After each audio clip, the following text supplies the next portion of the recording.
Elohim Bible स्टडीमध्ये पुन्हा एकदा आपलं स्वागत आहे. आपण वचनामध्ये जाण्याच्या अगोदर छोटीशी प्रार्थना करूया.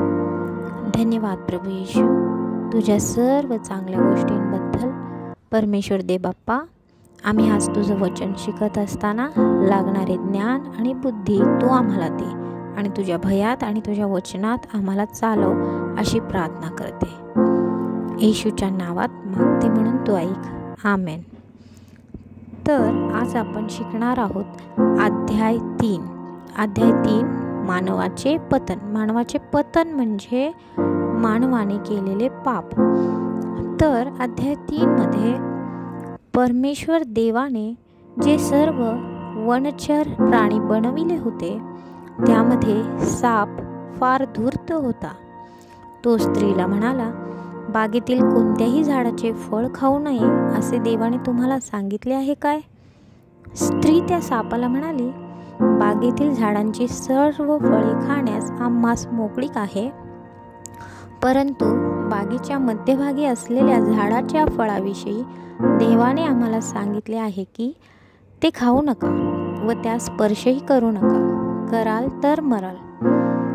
सर्प स्त्रीला म्हणाला, तुम्ही खरोखर मरणार नाही, कारण देवाला माहिती आहे की ज्या दिवशी तुम्ही फळ खाल त्या दिवशी तुमचे डोळे उघडतील आणि तुम्ही देवासारखे बरे वाईट जाणणारे व्हाल.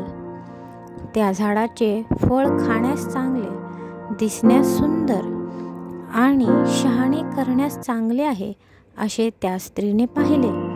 तेव्हा तिने ते फळ काढून खाल्ले आणि आपल्या पतीलाही ते दिले व त्यानेही ते फळ खाल्ले. तेव्हा त्या दोघांचे डोळे उघडले.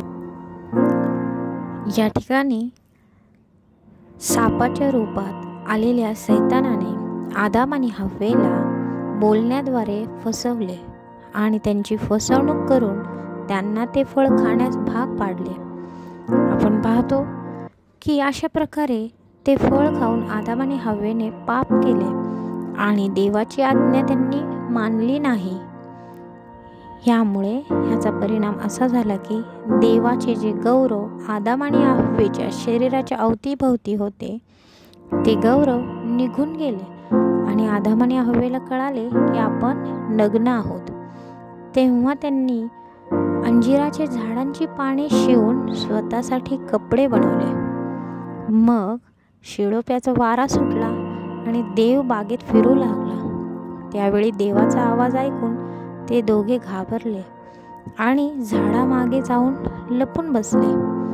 देव आदामास हाक मारून म्हणाला, आदामा आदामा तू कुठे आहे? तेव्हा आदाम म्हणाला की मी नग्न आहे म्हणून मी भिवून लपलो आहे. देवाने त्याला म्हटले, तू नग्न आहे हे तुला कोणी सांगितले?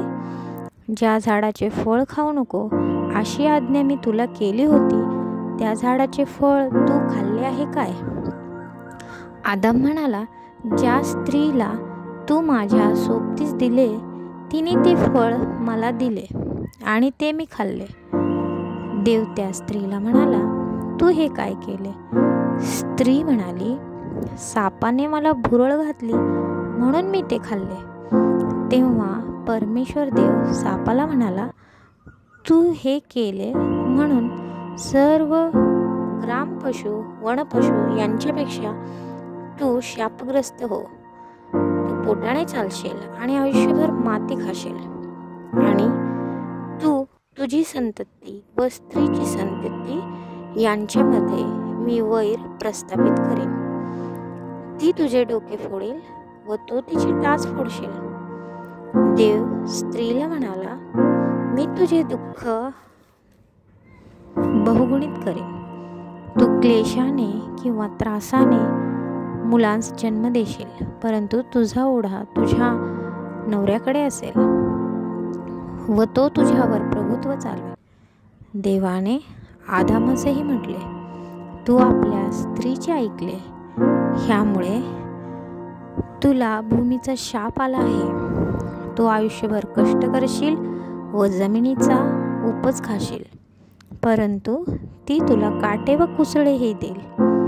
तू शेताचे पीक खाशील, तू आपल्या निर्धाच्या किंवा आपल्या कष्टाच्या घामाची भाकर खाशील व आयुष्यभर कष्ट करशील आणि शेवटी मातीला जाऊन मिळशील, कारण त्या मातीतून तुझी निर्मिती झाली आहे.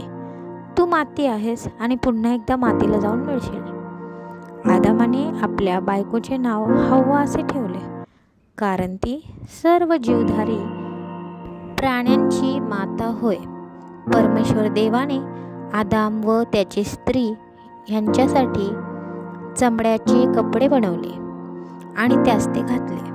मग देव म्हणाला, पहा, मनुष्याला बरे वाईट कळू लागले आहे, तर आता तो पुन्हा एकदा आपला हात जीवनाच्या झाडाला लावेल व ते खाईल आणि सर्व काळ जगेल. अशा प्रकारे जो वाईट किंवा जो पापी माणूस आहे तो सदा सर्व काळासाठी जिवंत राहील. म्हणून देवाने आदाम व हव्वा यास एदेन बागेतून बाहेर काढून लावले व बागेच्या अवतीभोवती बागेचे रक्षण करण्यासाठी दिव्यदूत उभे केले व बागेच्या अवतीभोवती घरघर फिरणारी अग्नीची तलवार ठेवली. अशा प्रकारे माणसाने पाप केल्यामुळे देवाने आदाम व हव्वा यास एदेन बागेतून घालवून दिले.